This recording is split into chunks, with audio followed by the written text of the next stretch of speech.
un de mes anciens profs et maintenant coach, uniquement mon coach de badminton, parce que je prends plus des classes avec elle.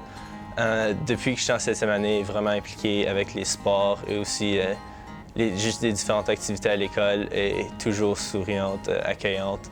Je peux aller la parler n'importe quand de vraiment n'importe quoi, que ce soit académique, personnel ou sportif.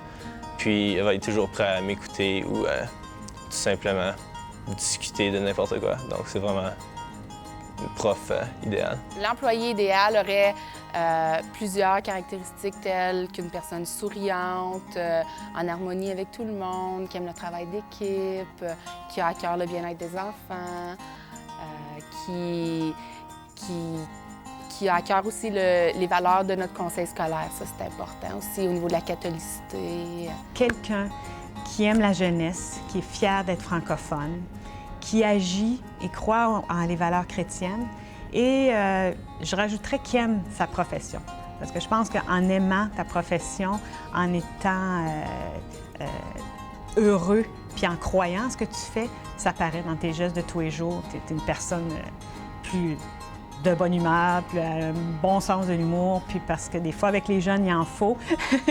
Puis il faut les respecter, puis aussi, comme je disais, là, le respecter aussi ses confrères, consoeurs, parce que ça amène un bon esprit de travail, un bon esprit, une bonne ambiance, puis les jeunes le ressentent, ça, par après. Chaque employé doit être responsabilisé et doit être tenu de faire sûr que son emploi est pour le bien des élèves et non pour lui-même.